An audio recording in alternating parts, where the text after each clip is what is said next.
¿Qué? No sé, se supone que debería de estar. It is something that my computer.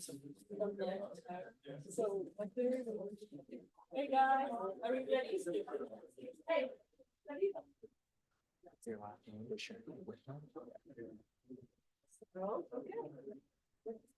Hey, hi everyone. I'm pleased to introduce Gordon Wichern. He is currently at Merle in Cambridge, Massachusetts. So he received his bachelor's and master's at Colorado State University and his PhD at Arizona State University. And prior to joining Merle, he was at Isotope, right? Yep. And then Lincoln Labs before that. Yep. Yeah. So, and he will be giving his talk today on modeling hierarchies of sound for audio source separation and generation. So thank you for attending. Right. Thank you, Matt, for the introduction. I'm really happy to be here. I've heard, many people at Merle and JSALT over the years, and this is my first time, so it's really an honor. And thanks to Samir and Matt and Paula and everyone for having me.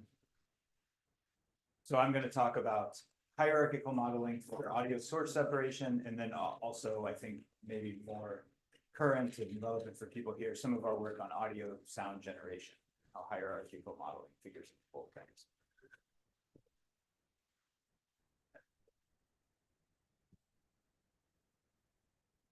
If I can get my computer to work. Okay, sorry, now it's changing.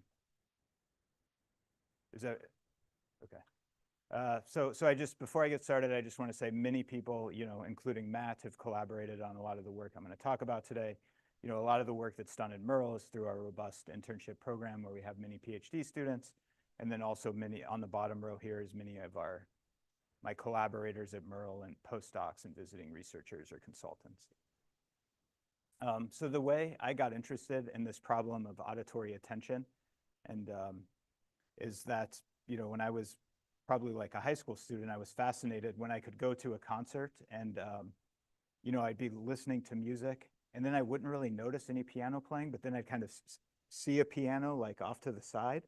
And as I looked at it, then I could start actually picking out that line. And our brains have this ability to, based on what we're attending to and what we're focusing on, we can kind of, our ears adapt and we can really pick out that one thing.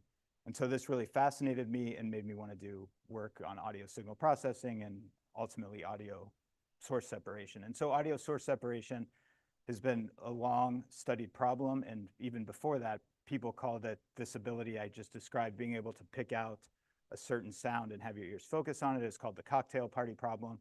And this is, described a long time ago. And basically what it is, you're at a loud cocktail party. Many people are talking, everybody in red, but you only want to listen to this person in green, and your ear can do that essentially flawlessly, right? And so what we want to do with audio source separation is how can we replicate that ability in algorithms?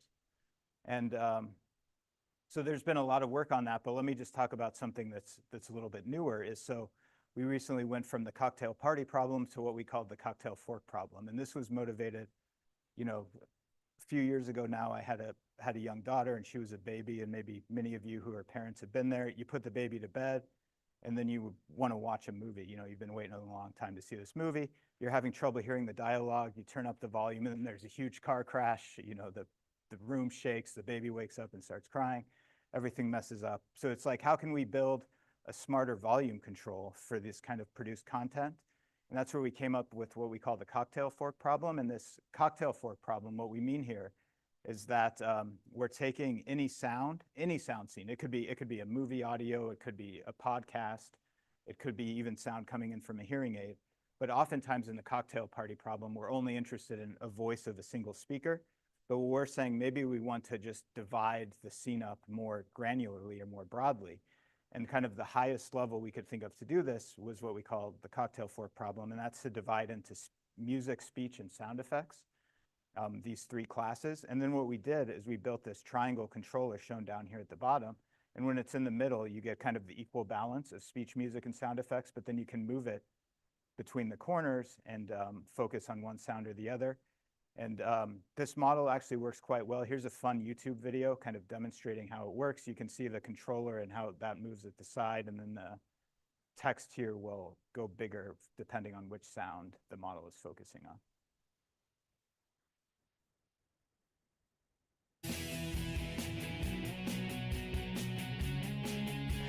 Hi, Phil Swift here for Flex Tape, the super strong waterproof tape that can instantly pass. No ordinary tape. Its triple thick adhesive virtually welds itself to the major damage. But Flex Tape grips on tight and bonds instantly. So you can punch holes. To show you the power of Flex Tape, My favorite part.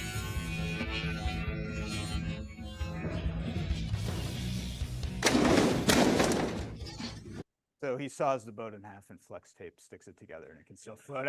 I've seen this video many times on a demo, but I really never get tired of watching him saw the boat in half. Sorry. Thanks for,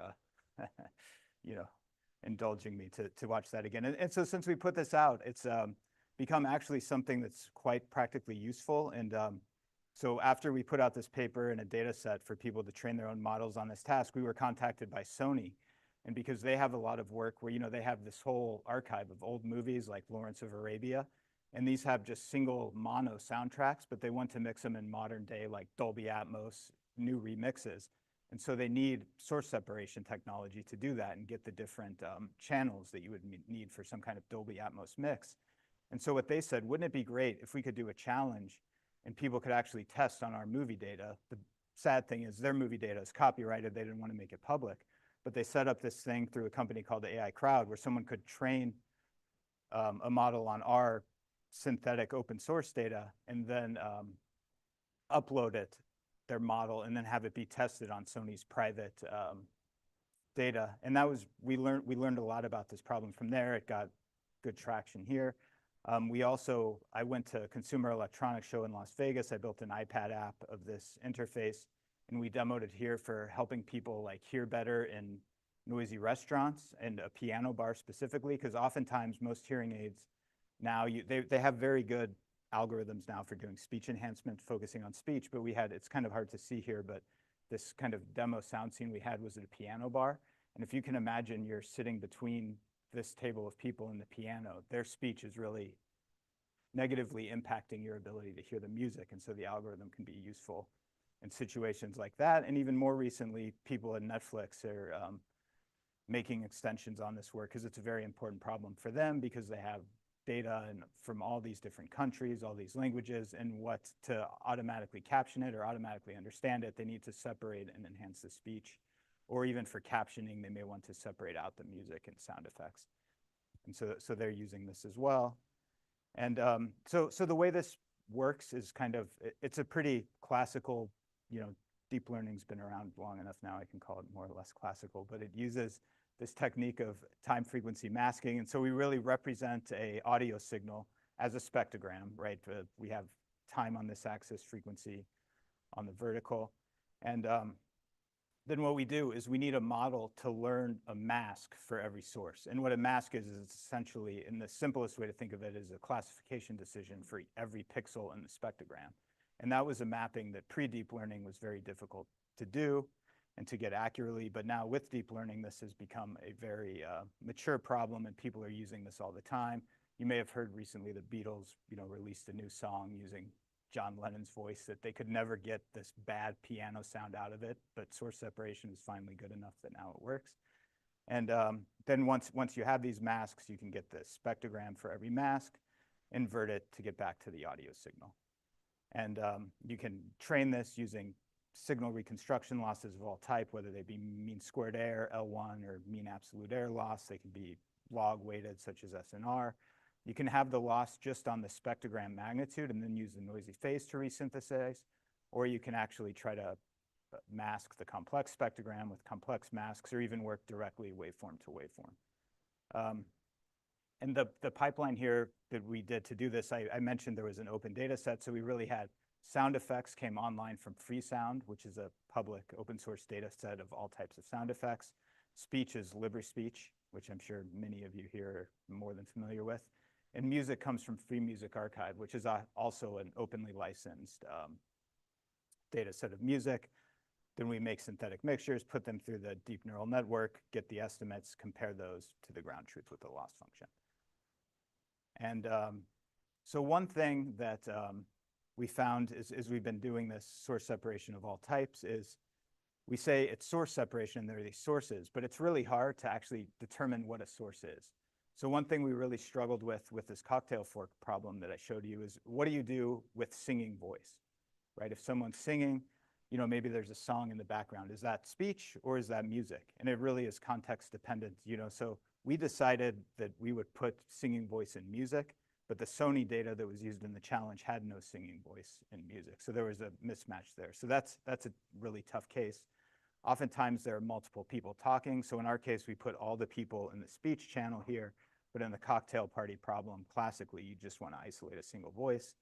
I mean, there are all kinds of neat corner cases in the sound literature. I don't know if anyone has seen this old movie, Close Encounters of the Third Kind, but when you hear the aliens talk, it's pretty clearly like an orchestra playing notes, you know, but it's very much used as a sound effect. So how do you do that? I like cats, but you know, some people I think really like dogs and how they bark, and they might consider that music. I don't know, but so really we have it's really hard to define a source, right? And so what we've been trying to think about to kind of deal with some of this uncertainty about what a source is try to define source somehow in a hierarchical framework where maybe we can get different types of sources depending on the context.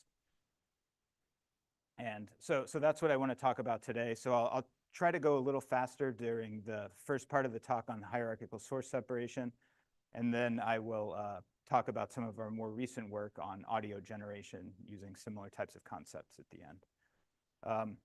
So I talked about this cocktail fork problem, right, where we want to separate speech, music, and sound effects, and that we can really almost think of that as a top-level hierarchy for all the types of sounds we would want to separate.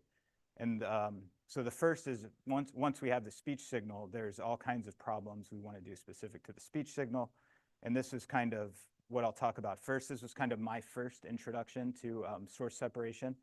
So before I was at Merle, I used to work for a company called Isotope. This was a company, was a startup from MIT, since been merged with Native Instruments, and it makes software for audio engineers, people who work in recording studios, so to speak. And one big problem and they have this tool called RX, which was used for cleaning up speech. It was recorded in noisy environments, and fortunately today I have a lapel mic, so maybe I can try to actually demo live, but I don't know if that. Well, that didn't seem to work. But a big problem is you get this like scratching and bumping from this microphone against clothes. And it's really annoying and it's really hard to remove because there's different characteristics depending on the clothes, whether you bump it or it rubs.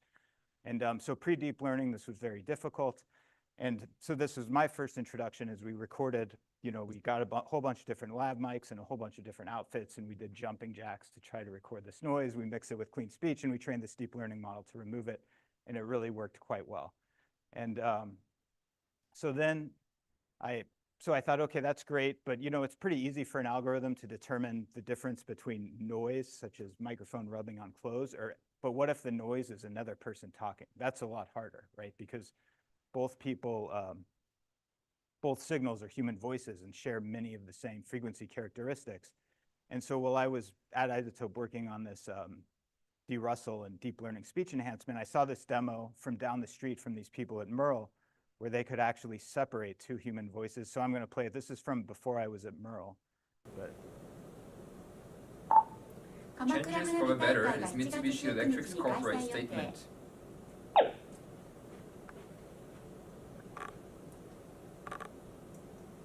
Changes for the better is Mitsubishi Electric's corporate statement. now we'll go to 鎌倉花火大会が7月19日に開催予定。 Changes for the better is Mitsubishi Electric's corporate statement. So this demo that was done, you know, by Jonathan LaRue, who's currently my manager, leader of the speech team at Merle, was done in Japan for like a press release, but I saw this demo somewhere else. I can't remember where, at a conference, and I said, oh my God, that's amazing. I'm gonna work with those people. Unfortunately, Professor Shinji Watanabe decided to leave Merle and come here to JHU, and they had a position open, and the rest is history. So that was about 6 years ago. So one of the first things I worked on then after I joined Merle was, I don't know if you saw that, you push the button and both people had to talk at the same time, and they had to be very close to the microphone, so there was no background noise. Everything was fully overlapped. So one of the first things we tried to do was kind of scale that up to more realistic conditions, because even back in 2018, what we found is that performance on these clean multi-speaker mixtures is really kind of saturated, and there wasn't that much interesting you could do anymore. And so earlier this year, I saw a talk by John Hershey, you know, the original author of deep clustering, and he said this original data set, WSJ2 mix, was an obsolete benchmark. And I'm just going to reiterate that as well, because we thought that was true in 2018. It's still true today, but you know, my inbox is flooded with papers to review studying this data set. So it's a bit like an MNIST for speech separation. You know, it's a basic thing, but we should really try to do more interesting things. And so what we did is we worked with a hearing company called Whisper.ai. And what they did is they took a dummy head and they put it in all kinds of restaurants and bars and cafes and office buildings all throughout the Bay Area to collect noise, which we were able to pair. And then we had multiple speakers and noise. And then when Matt, who kindly introduced me earlier today, interned with us back before the pandemic, he added some reverberation in it. So then we could make kind of a much more realistic benchmark data set.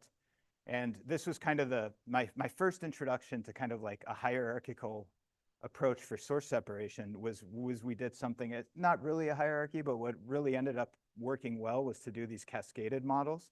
So what we have is we have two people in a room, we have background noise, and then the people aren't that close to the microphone. So we have sound bouncing off the walls and reverberation. And the best way, if we want to get the clean speakers with no noise, no reverberation, it's really tough to do that all in one go. So what we did is we did some kind of stage-by-stage processing where we first removed the background noise, then we could separate the two speakers, but they still have reverberation. But we want to do the dereverberation individually because each person is in a different point in the room. And that turned out to work very well. And so the way that the key trick, I think, for the speech separation problem, as I mentioned before, both speakers are both signals that you want to separate. In this case, are speech. So the trick is you can't necessarily, you know, when we have speech versus music, it's really easy to say, okay, speech always goes to output 1, music always goes to output 2. But when both signals are speech, you can't do that. And so the trick that really made this possible is what's called permutation-free or permutation-invariant training.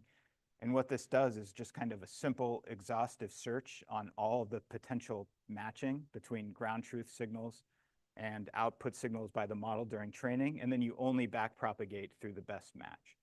And that's what really kind of made all this deep learning speech separation possible.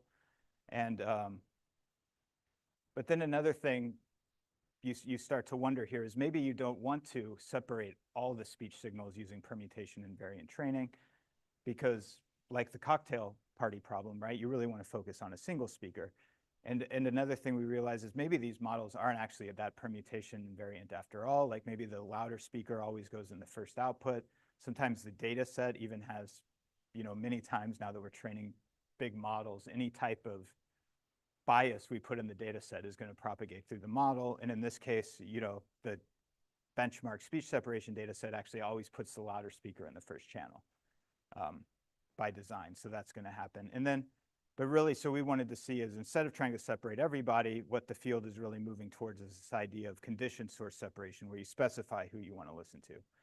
And in the past, that was usually done by maybe you had a sample speech of a given person, but we thought instead of that, maybe you don't have sample speech, and how would you be able to find the person you want to listen to without that? But maybe there's some other characteristic of the person. Maybe they're the person closest to the microphone or furthest away from the microphone, or maybe they're speaking a different language, or maybe they're talking really loud where everyone else is talking quiet, or they're talking really quiet when everyone else is talking loud. Could be based on something like gender or pitch of the speaker. So given one of these inputs, the model can then focus on which speaker it wants to separate. And the kind of surprising thing here, so you would maybe think this is a more difficult problem because now you want to the system not only has to separate the speakers, but then it also has to kind of internally pick the right one. So it's more of a two-step problem. But what we actually found is that training it this way, where you could vary between the different conditions of the speaker, actually makes the system more robust and can actually improve upon permutation-free training. And this table just kind of shows it here. So if we do permutation invariant training pit, where we try to separate everybody, that's shown in red. And then if we have the model that tries to, what we call heterogeneous separation, so that's trying to separate either the louder speaker or a certain gender speaker, depending on the input signal that comes in, that actually does better, and it doesn't even need to figure out which speaker goes where. So it makes the training more robust. And of course, we can get even higher performance if we actually train specific models. So a specialist model that always will separate the louder speaker or always will separate the speaker furthest from the microphone. That will give the best performance. So that's a quick overview of some of the work we did on the speech side. Let me shift gears now a little bit and talk about universal sound separation, or what maybe I should call here, this is kind of like the sound effects separation. So everything that's not speech or music. And so these sounds are really hard to estimate, because when you think about all the sounds in the world that aren't speech or music, it's really hard to decide what it is you want to separate, right? But fortunately, we're in 2024, and we have LLMs and all these really powerful text embeddings. So what you really want to do here is you want to describe the sound you want to separate using text. And I'm not sure if any of you are familiar with DCASE. This is this challenge, part of the IEEE signal processing community, but it's basically focused on really processing non-speech, non-music sounds. And so what we did this year in collaboration with people from Surrey and also ByteDance was to come up with a challenge where you actually had to use language-based separation to separate sounds. So you have a mixture of sounds in the text description, and then what you separate should actually match the text description. And so what we found when we first started looking at this problem is the text conditioning didn't work all that well. And I mean, that could be due to lack of data. You know, there's not that much data that has actually audio signal with captions that you can put together. And oftentimes when there are captions, they're very complicated signals, you know, so it might be like somebody singing in a thunderstorm with traffic in the background. And so if that's your target, you're not really learning that much about individual sounds. So what we tried to do is we went back to our heterogeneous training framework. But in this case, for natural sounds, we needed different types of conditions. So instead of being language-based, like what language is a person speaking, or is a person a high-pitch or low-pitch speaker, we needed to do things like which sound appears first. Is the sound have more harmonic characteristics, or is it more kind of percussive and rhythmic? And so these are the different type of conditions we could sample. And then what we would do in optimal condition training is similar to permutation invariant training, is we would find all of these different, we could try all of these different conditions here. And for a given target source, we would pick the best condition, and then we would only back propagate and training the model through the condition that was most accurate. So if the dog appeared first in the sound scene, maybe instead of using the language of a dog bark, we would say, okay, separate the first source, and that would actually work better. But then in inference time, we could still use the text. And then we did something called OCT, Optimal Condition Training ++. And in this case, what we did here is we actually refine the embedding vector to separate the target source better. And this is an idea that I guess nowadays is kind of referred to as prompt tuning of large language models, right? Where you want to optimize the prompt that you feed into the large language model to get a specific output. And we did so this was kind of a similar idea here, where we want to optimize either the prompt in the light for the source separation model, or the signal characteristic that will separate the source that you want. And so what we found on text-based separation is that the optimal condition training performed actually very well and improved on the naive sort of text-based source separation, where you take the text, get an embedding vector through an LLM, and then use that as a conditioning signal. So what we found is the OTC worked better, and the OCT embedding refinement helped even more. So last part of the source separation hierarchy I want to talk about is music source separation. And I think music is an especially rich domain, especially for doing models of hierarchy. And another thing that makes music interesting is the source signals are highly correlated. When two people are talking at the same time, often they're kind of independent sources. But in music, you know, if you're trying to separate an instrument, all the instruments are playing similar pitches and in similar rhythm. So that makes things very difficult. But music mixtures are actually created hierarchically. You know, you have a string section in an orchestra and a woodwind section. And so that makes hierarchical modeling very attractive for this type of application. But the main database that exists for audio source separation is called MuseDB. And it takes music signals, but it has 4 output sources. You can have bass, you can have drums, you can have vocals or singing voice, and then everything else is an other, which is, you know, as a guitar player, I guess that's a very unsatisfying definition of source because, you know, guitar is not listed. So kind of what we wanted to do is we said, okay, so can we do some type of hierarchical source separation where we have this big musical instrument hierarchy, and since specifying a given source is a bit ill-posed, maybe we can reframe it as a hierarchical problem where instead of trying to separate, you know, brass, which would be here, maybe we separate trumpet and then we separate something higher level in the trumpet family, and then we separate all brass. So we can try to output everything all at once. And that's what we did in this first work called hierarchical source separation, where we really, given a query sound, so in this case, it would be an electric guitar, but maybe the song that you're listening to doesn't have an electric guitar, so you'd want to separate the acoustic guitar. Do you mean the electric guitar? Do you mean all the guitars? Do you mean everything that's playing melodic instruments? And so what we found is by training the model just to, instead of output a single source, output kind of everything along a certain hierarchical path would allow you to separate the signal with finer levels of granularity, and also you'd need less ground truth performance, especially at these lower signal levels, which are the most difficult to obtain. And so this led to kind of a follow-on work in hierarchical separation. And so there was been a lot of work over the past several years about hyperbolic embedding spaces and using those to do things on. And those are really well suited for embedding hierarchical representation of sources. And so this is something we wanted to try for source separation. So really, and I'll talk more as we go on about what we did, but really the main goal here was to use,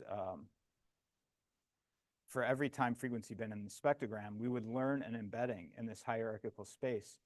And then this hierarchical space hyperbolic space would actually have some knowledge of the hierarchy. So any time frequency bin that had a certain source, a single source, such as bass or guitar, should go near the edge. And then more overlapping time frequency bins that we're less certain about should go more towards the middle of the space. And you can see in practice that was kind of what happened when we ran it on this speech and music mixture. And so sort of the idea of how this works, hyperbolic spaces, is there's different models of them. The most widely used is called the Poincare disk model. And the reason that is so useful for modeling hierarchical relationships is now the distance, instead of being a line like in Euclidean space, you actually have to imagine yourself traveling around this hyperbola to get between 2 different points, right? So you can see how now the distances, since you're going around here, they're more representative of a tree. And so that makes them very well suited, and many people have been, you know, interested in looking at them for modeling hierarchical relationships, originally in text, but now also in things like images and, for us, sound. So the way this model works in practice, it's actually not that difficult to do. So again, as I mentioned, we start with the magnitude spectrogram, and then for every time frequency bin, we learn an embedding. We learn the embedding, though, jointly between all time frequency bins at the same time. So it's not like they're independent between each bin. We're learning them jointly. These just go through a recurrent layer to do that, and then they go through a linear layer. And so if we have T by F time frequency bins, and we learn an L-dimensional embedding for each. And this is still Euclidean at this blue point in time. Then we go through a hyperbolic projection layer, which is just this exponential mapping. And that's where we take the embedding into this hyperbolic space. And then once we're in the hyperbolic space, we use hyperbolic multinomial logistic regression layer. So the classification happens in hyperbolic space. And we actually do the classification on multiple levels of the hierarchy. So we first classify the child class. In this case, that would be bass first guitar. And then we would also classify the parents, and that would be something like speech first music, or a high-level classification. Yes? I will get to that. Yes, it's the important question. Yeah. And then once we have this hyperbolic mask, we can use any of the signal reconstruction objectives I talked about in the past. And then the one other complication is when you want to do optimization, you need to do optimization along this hyperbolic manifold. So you need to use a trick that's called Riemannian atom, but fortunately, you can do that pretty easily with modern software. So I think one of the more interesting things we found about this model is that this kind of notion of hyperbolic certainty. And so what you can see with two points in hyperbolic space, if you take the average of any 2 points, they kind of have to go along this hyperbola. And so they're going to be more towards the center of the space. So in this case, if you have two sources overlapping in a certain time frequency area, they're going to go more towards the center.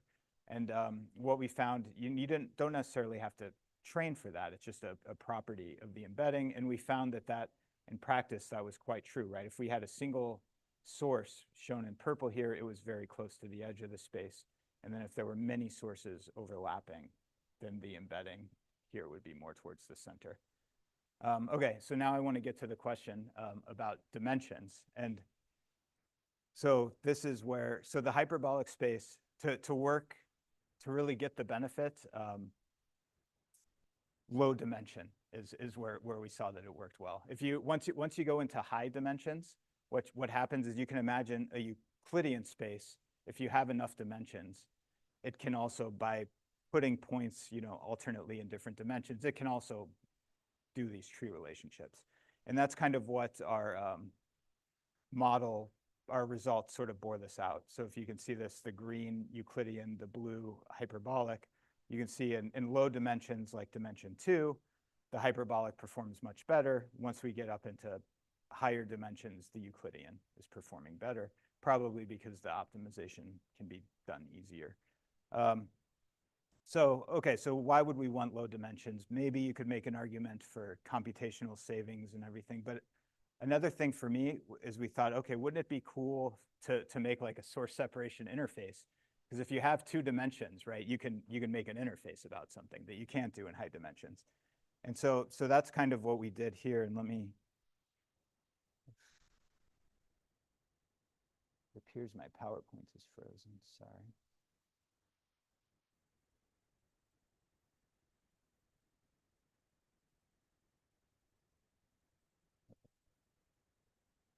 So what we've done here is every status object. Was it not enough? So every point in the spectrogram, every red dot here is a single time frequency bin. They're embedded in the space, and then you can make selections kind of in the hyperbolic space to do the source separation. Saved from God the Father? And why not? Is it not And it was impossible? doing He everything. murmured aloud.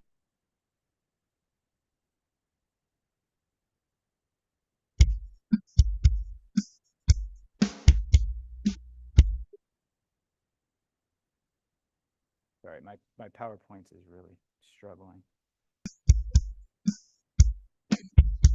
Here, isolated this region of the space as drums.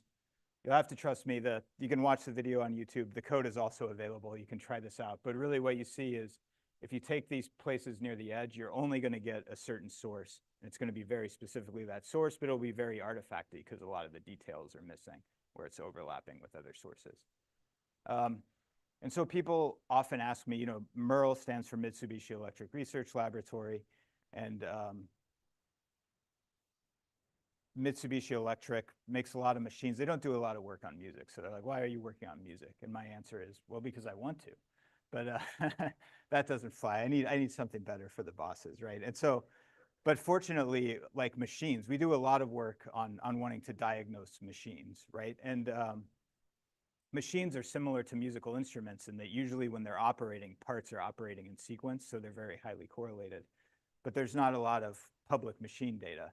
So music is a good substitute, and it allows us to kind of experiment with some of these techniques that could be useful in a factory where we maybe want to separate the entire factory as sounds from each machine or different parts of each machine. And so that's kind of the ultimate goal is if we had data to support something like this, that would be what we would work on instead of music signals. And so one problem we've worked on kind of on that space, and similar to the hyperbolic spaces, we've done this anomalous sound detection. So this is the case where, you know, when you're working in a factory, that person who works in the factory, when the machine is broken, they can tell it's broken by the sound that it makes, right, most of the time.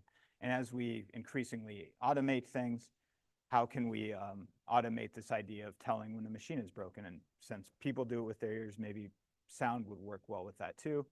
The difficult part here is that breaking machines is expensive, and you don't always know a priori how they're going to break. So what you want to do is kind of unsupervised anomalous sound detection, where you can train only on normal data and then kind of learn a model of normality. And then when an anomaly appears, you should be able to tell that it's abnormal. And so what we did is just kind of like a surrogate task where here's a fan, and we operate the fan at different speeds, so like 3 different speeds here shown by the blue, green, and orange cluster. And then we just teach the model to classify the sound, classify the speed, essentially. And we learn this hyperbolic space. And then when an anomalous fan sound comes in, it actually ends up going towards the middle. And similar to what we saw in the source separation case, if the embedding space is very small, it works very well. When the embedding space gets bigger, the advantage of Euclidean spaces is not that high. One nice thing about this application is it lets you do kind of a single model ensemble, so to speak.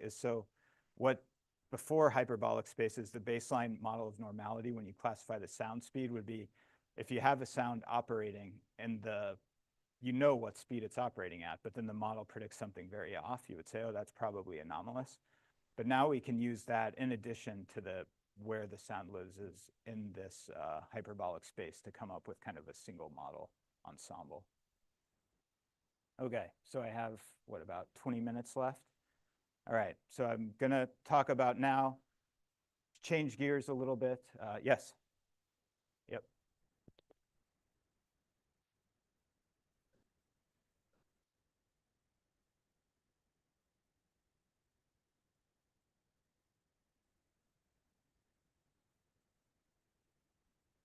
Yeah, that's a good question. So yes, sorry. So the question was how kind of deep down can you go? And specifically in orchestra music, you could have multiple violins.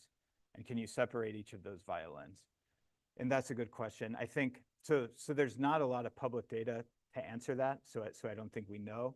I think given the speech case where we have 2 speakers, I think if you'd imagine this, you would use these permutation and variant techniques to do this. So you would, maybe if you knew how many violins there were, you would expect that many output channels. And assuming you had good enough training data, you could do it. But again, if they're completely in unison and perfectly on time, I don't know if it's going to work, which is something we've thought about too, even on the speech cases. What if you try to separate 2 recordings of me talking at the same time? Is that possible? There's probably needs to be some shift in one axis, time or frequency.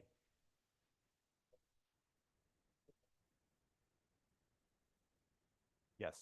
Yeah, exactly. So the comment was, could you separate the echo from you talking versus the direct path? And in that case, maybe with the time difference, right? You have a little bit of signal there, so maybe it would be possible. Okay. All right. Let me move on to the generation part of the talk if there are no more questions.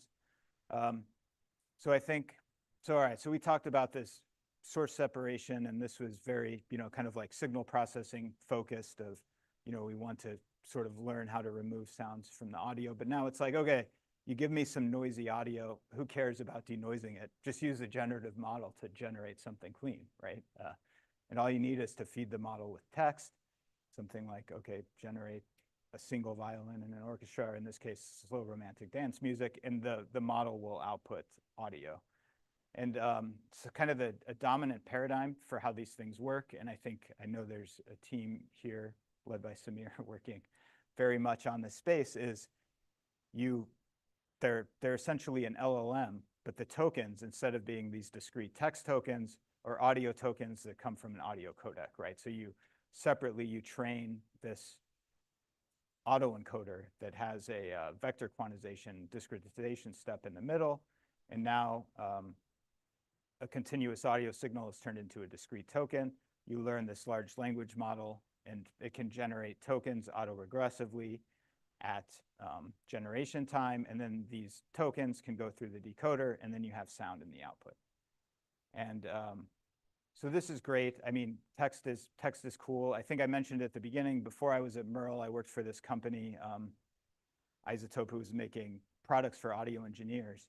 And what it became, I was there as deep learning started to kind of become a thing, and we started putting these tools into products, but nobody liked them because they couldn't control them. They're like, how do I fine tune it? How do I tune it? And so that's the thing I've been thinking a lot about with these text models. I mean, it's quite cool how you can put in text and get something nice out about it, but what I really want is to be able to control it, right? And so these text to audio transformers, really what we want to do is to put these knobs on them. How can we build knobs on top of these large foundation models? And specifically, the one I'm going to look at here is called MusicGen. It comes from Meta. It's just a text-to-music model, uses the transformer framework that I just talked about. But I'm going to talk today about some work we did for kind of building these knobs on top of a pre-trained model. And one, I think, nice thing that these knobs can do, actually, that I want to talk about is, so one thing you realize pretty quickly when you start playing around with MusicGen is we hear a lot about hallucinations and LLMs, right, where they start saying crazy things. I think these, the audio versions also do something which I call here hallucination. Let me play how that sounds.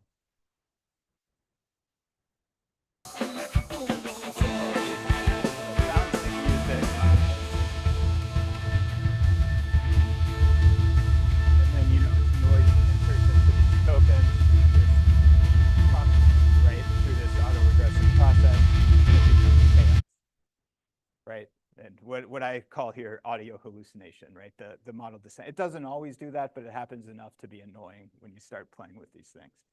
And okay, so what do we want? So what we want to do is two things. One, we want to build the knob on the audio LLM, and then maybe one of these knobs can also be useful to make the model hallucinate less.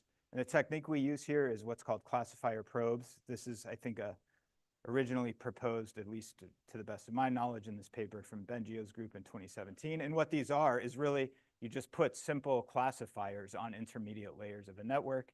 And if these classifiers are able to perform well at a certain task, then you say, okay, the network knows about that thing. And these were recently used in a paper published for LLMs out of Harvard for a technique called inference time intervention. And what this was used is to make LLMs be more truthful. And I thought it was a very elegant idea. And so what they found is that maybe you want to like steer an LLM in a certain direction, but what happens is, I mean, you hear this often about things like if you want to align an LLM, it becomes less useful because it's more aligned. So you want to try to change the LLM as little as possible so it's still useful, but also make it do the right thing. And so in this case, they wanted to make it more truthful. But what they did is they put probes, instead of on full layers or things like that, they put them on individual attention heads. And then because of that, then you could find the individual attention heads that were most sensitive to a certain audio characteristic. And that allows you to steer a model in a very like surgical fashion. And what they showed is you were able to make the model lie less on in their experiment. So what we wanted to try is, okay, could we try this for the music gen problem? And could we use it in a couple things to one, build the knob and also make the model generate more coherent music. And so the way we do that is we have to train these probes, right? But these probes are like scikit-learn classifiers. So you only, if you have 5 or 10 examples, that's enough to train a decent probe. And so what we want to do is if we have just a few examples, we can learn this probe for every attention head in every layer. And then we can find only those attention heads, for example, the top K, that are most sensitive to this characteristic. And then we can add, I think I show it here. What we want to do is then add like a bias to each of these attention heads based on that characteristic, right? And so the way you decide the bias is, so we have the probe. So these are the attention head outputs of the pre-trained transformer. And we learn this classifier, and then we want to essentially add a bias that's in the direction perpendicular to the learned classifier boundary. And what we hope that will do is then shift the model to behave the way that we want it. And so we tried to do this in a few different ways, kind of building these knobs. And as I said, that just a small number of examples, on the order of a dozen or so, are needed. So we tried to do it. One thing we did was to try to add instruments because it was very controlled. So we, could we build a knob to turn up and down a certain amount of instruments? And then for the audio hallucination part, we thought, okay, can we make the generated music be more realistic? And in this case, the probe is we took samples from the music gen model and then real music, and we just trained this simple probe classifier to classify between those, and then we could find the attention heads that were most sensitive to real music and then steer those to make the music more realistic. And the other thing I want to say is, so we tried this in 2 different tasks. So we did audio continuation, so that's where you seed the model with a few seconds of music and then you try to continuate, and then we also did the straight up kind of text to music, given a text description, generate music. And so the first thing we had to find is how well do the probes actually work? And this was kind of interesting to look at here. If you look at these plots, so we have attention head on this axis, and this is layer of the music gen model on this. And then the strength of the color is how accurate the attention heads are at classifying a certain instrument. And what you can see here is drums. There's a lot of heads that are really good at drums. There's a decent number that are really good at bass. And then you get to instruments like guitar and piano, and the model doesn't know those that well. And we thought, okay, why? That seems a bit strange, this huge, foundation model from Meta. Why is that the case? The training data is not public, so we can't try to train our own model, except what you found, if you dig deep enough in the, music gen is one of these 8-page papers with 50 pages of appendix. If you dig deep enough in that 50 pages of appendix, you can find the genre distribution of the music that they trained it with. And it's all like, it's like 90% electronic dance music, drums and bass. So that's why the model knows drums and bass really well, but not things like guitar and piano. So let me just show an example real quick of how the model works. So this is our technique was called self-monitored inference time intervention. And that just means, as I said, we apply this intervention only to the attention heads that are most sensitive to a certain characteristic. But if the model is also already generating audio that has that characteristic, then we shouldn't apply the intervention anyway, because we might mess things up. So we're evaluating these probes at inference time to make sure we only add the intervention when we need it to get a certain characteristic in the audio. And so here's a text prompt where we relate it to guitar, but we want to use our algorithm to add drums. So let me.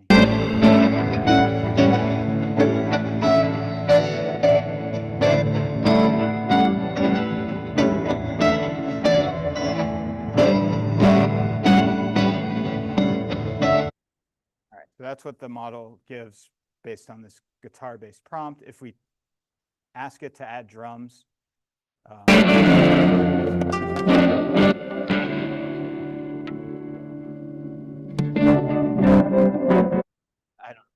text prompt sort of did it, and here's where we gave it our drum knob, so to speak, right? This is our approach, where now we're biasing these attention heads most sensitive to drums as we generate the music. And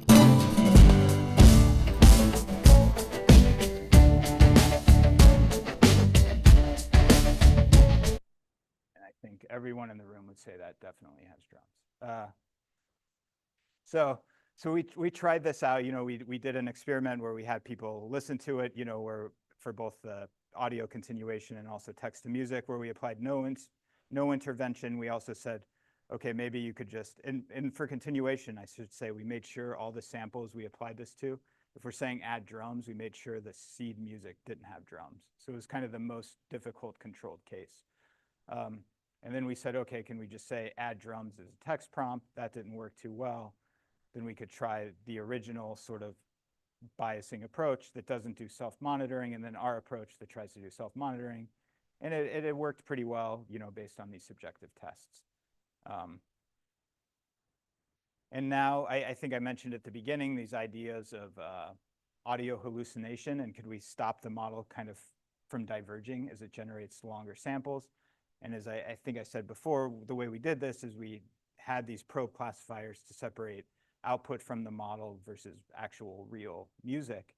And what we found when, I think, I'm not going to play this because I know I'm running a little short on time, but the model here, you can see it does diverge, right, with no training. I'll let you know that's this weird part of the spectrogram.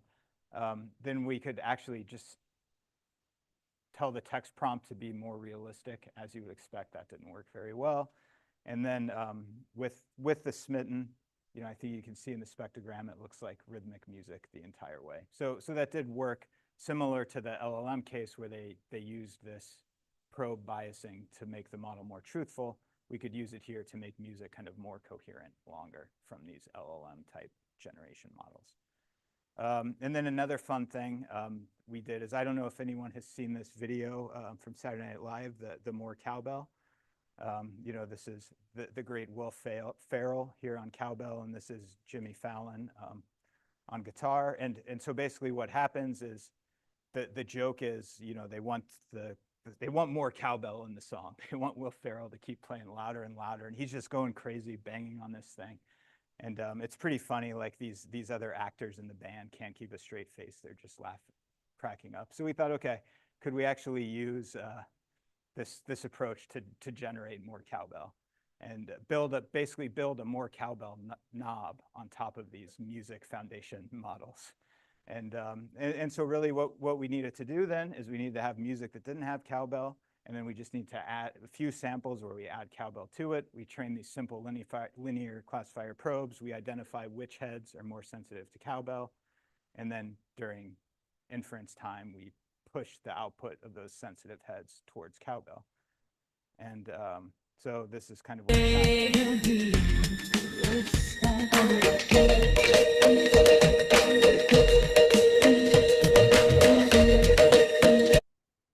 can hear that, it put it on a little. If you just use text, without building these knobs.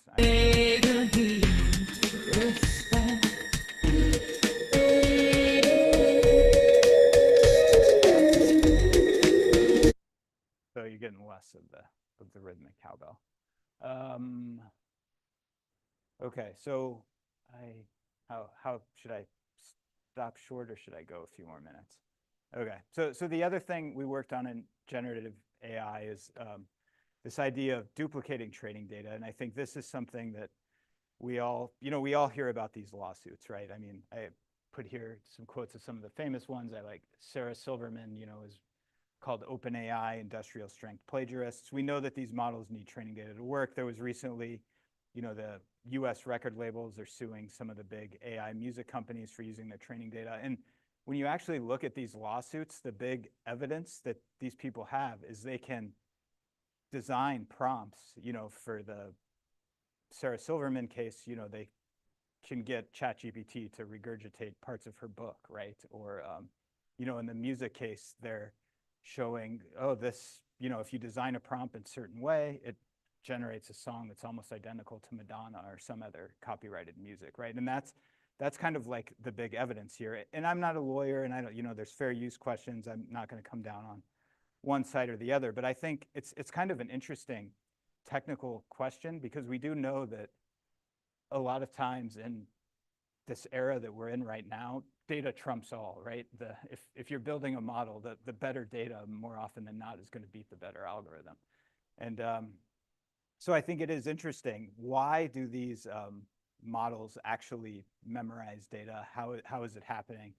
And can we understand that better? And some work in the literature is now kind of starting to appear on this in this case. You know, oftentimes it's related to computer security. I don't know if you guys have heard about this paper where someone prompted ChatGPT to repeat the word poem forever, and then it just started spitting out the internet. And the person said, you know, the authors, the amount of the internet it would regurgitate was literally limited by how much money you wanted to spend on the API. So somewhere hidden in here, there's a lot of training data. I think in the image space, you know, people have found many, you know, there's work starting to appear that shows how the output generated by these models compared to real data. And there's also some kind of interesting work. You know, I think deep learning oftentimes operates in a different regime because there's so many parameters, and we're used to thinking of classical machine learning where you fit this smooth curve between the points. Actually now we're kind of snapping on individual training examples and then interpolating between them.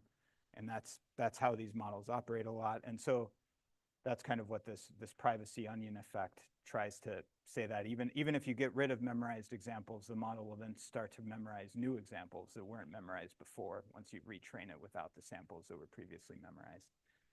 And all right, so we wanted to just see what happens in the audio case. How much are these things being memorized? What are they memorizing? Can we detect it? And so what we did here, and this was a work that presented not too long ago at ICASP in Korea a few months ago, and we first needed to decide what do we mean by audio memorization, and the definition we came up here is listed in bold. So nearly identical complex spectrotemporal patterns. So that's kind of a mouthful, but really what we mean is complex spectral temporal patterns. There has to be something interesting happening here, right? We don't want to say, oh, you memorized white noise or you memorized constant frequency tones. It should be something interesting. In nearly identical, we need to define in terms of feature similarity. And this, we looked at kind of two types of features, you know, on kind of the hierarchy of detailed to more broad. So the first is contrastive language audio pre-training, and that's what takes an audio signal and turns it into a vector.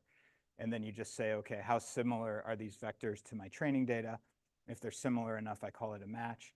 And then the other one is more of a signal level difference, and we can actually compute just a simple MEL spectrogram, but we want to make sure the resolution is pretty coarse because we don't want to compare very fine-grained details, but we want to see how well these signal level details from the MEL spectrogram are captured. And we test this on an audio diffusion model. This works very similar to, in the interest of time, I'm just going to skip. But kind of the approach that we did here, there's one trick we had to do to kind of make this work, is we generate a whole bunch of data from text prompts. We compute these features. These could be either flat clap features or MEL spectrogram. We compare them to all the training samples in terms of cosine similarity. But the trick is we have to use similarity normalization, because there are some sounds that are just like a noisier sound. A sound with a lot of frequency information is always going to be similar to a lot of stuff. So we want to kind of account for this bias and normalize. And so the way we do that is we have a background data set. It's a trick called similarity normalization. And given a background data set, if a sound is similar to everything in this background data set, then you maybe want to downweight its similarity score a little bit because it has properties that make it similar to a lot of stuff. Or if a sound is far away and you actually find evidence of it being memorized, then you want to say, okay, that was probably memorized because it's not that close. It's not close to everything. And so that's what we did. And these were some of the things that we found. Let me play a couple real quick. Sorry, I should say the data set we used here was a text to audio that was trained on audio caps, which is a data set describing just general sound. So it's things like power tools and people snoring. And that was an open source model where the training data was available, so we could actually do this kind of experiment. So this is the prompt and what the model generates.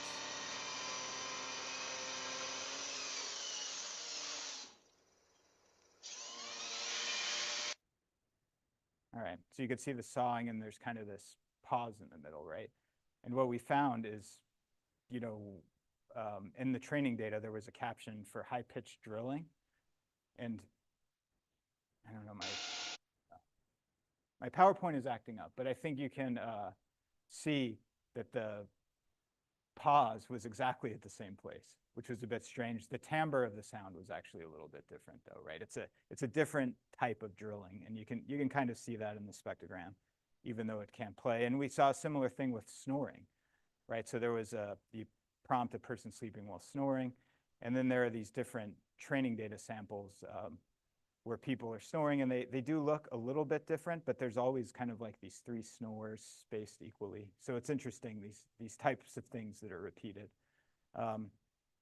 So what we found is that based on this analysis, approximately 5 to 10 per every 10,000 training samples were memorized by this model.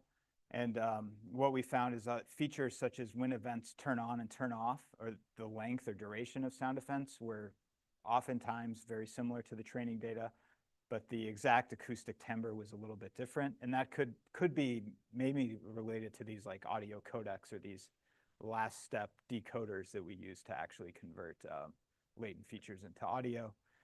And you know, we actually need to try different types of features to search for these memorization. You know, there's some work in the published literature where people look for clap and they say, oh, it didn't find anything, nothing was memorized.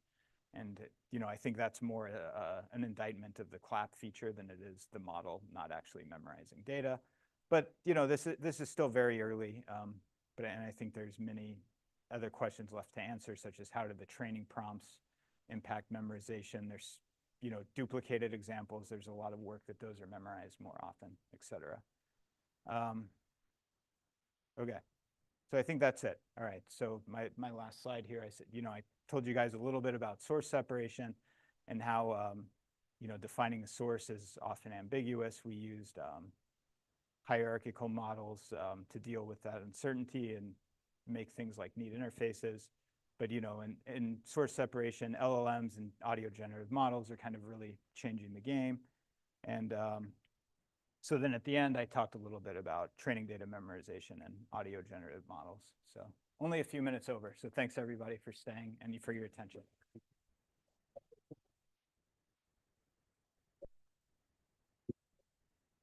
So thank you for your talk. Do you have any question?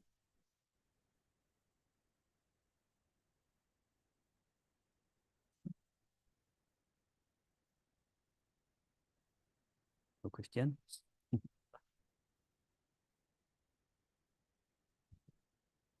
Okay. Yeah.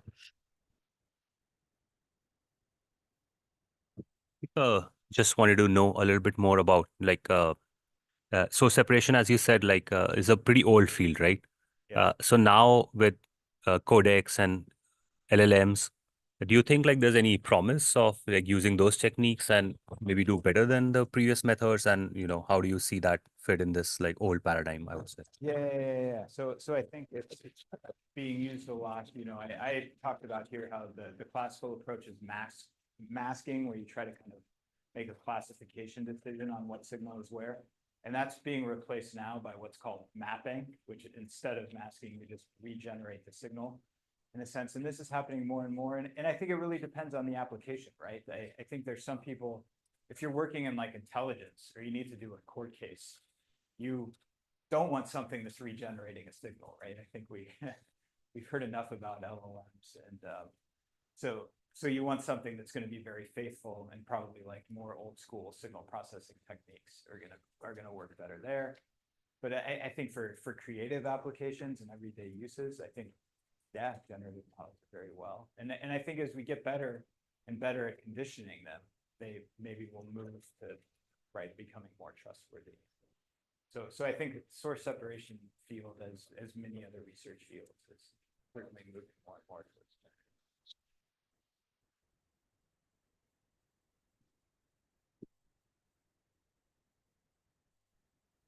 Yeah, so I had a kind of a small question. There's the one result you had where, permutation and variant training was performing worse than if you had some like, prior information about the sources.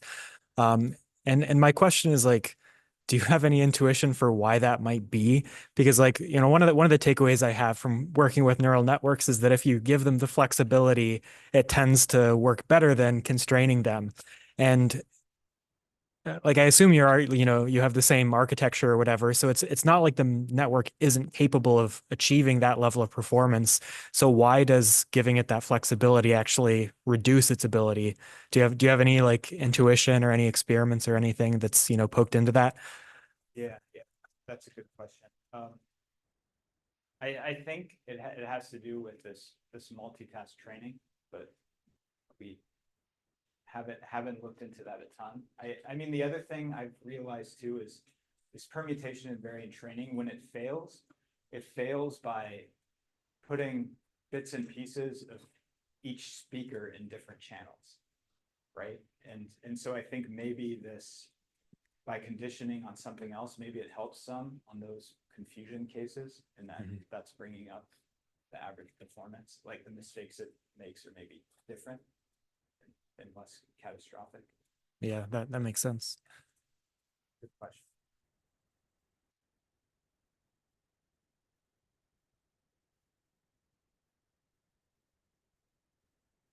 So how good are we on separating and also synthesizing moving sources?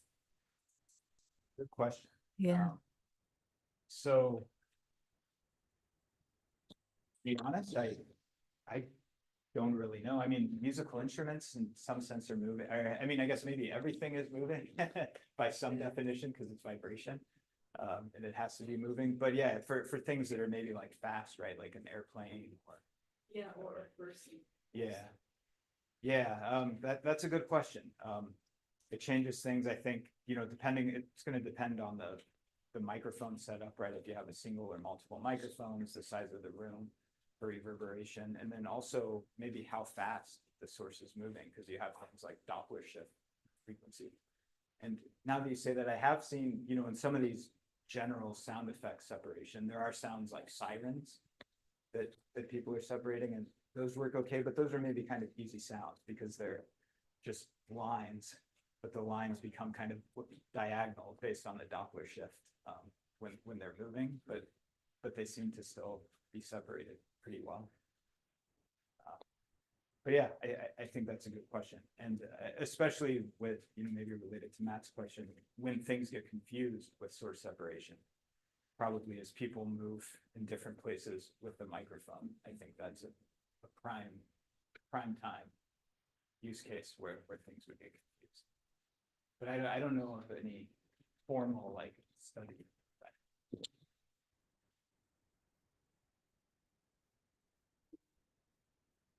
Thanks for your great talk. I was just wondering about, so during your talk, you were talking about one of your contribution, which is smithing. Yeah, I don't know if I spelled it right, but like the idea is to train like logistic regression probes on the attention head to force the model to like, let's say, do generation of some music threads. But my question is, do you think this approach is really necessary? Like, do you think maybe it's better, maybe one solution is just to train an audio language model that can be conditioned on text and then do some kind of RLHF to really force the model to do those kind of music? Because the issue with your contribution, which is great, I'm not saying it's bad, but like you need to retrain your model on some downstream data sets, like on some kind of data set. While if you just train a general purpose model, maybe it will be easier, no? Yeah. I mean, so our motivation was that hopefully anybody who could collect 5 or 10 samples could fine tune the model. Like the lightest weight fine tuning could be, lighter weight than something like LoRa or right. These really like PEFT fine tuning, something that was super, super light that would work with a few small examples, such that you could build your own control knob on these generative models. Now, yeah, I don't know. I mean, comparing that to RLHF, reinforcement learning from human feedback isn't something I thought about much, but but maybe that would also work for alignment. I mean, one thing that I think is nice about this attention head specific approach is the motivation of it originally is that it's very surgical, right? It allows you to only change a couple parameters and ideally only those parameters. Where I'm not sure if you could do something like that. But that comparison. Okay, thanks.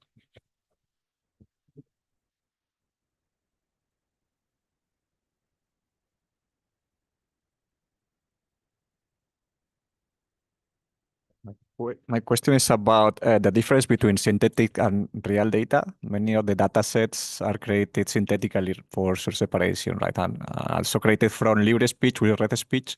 So how performance degrade when you go from the synthetic data to the real data? Or Yeah, that's a great question. And the domain mismatch is something I haven't talked about here. So what you know, a big area of research that I didn't talk about is kind of like unsupervised domain adaptation, right? Which is specifically to get to that point, and especially with the music or the movie thing I showed at the beginning. So that generalized reasonably well, even though we just used libre speech and we didn't have, you know, full symphonic music. We just had free stuff on the internet. But there are certain failure cases, and especially one thing that was very different in that case was emotional speech, right? I mean, libre speech, when you listen to it, it's very dry, right? But actors, that's not how they talk, right? It's incredibly emotional, and that's a big domain adaptation. I think, yeah, I think it's a great question. I mean, there are these approaches for unsupervised domain adaptation that try to kind of like specialize a model. But those are for very, you know, usually for speech enhancement, for denoising speech. For some of these more complicated cases, that we're not there yet.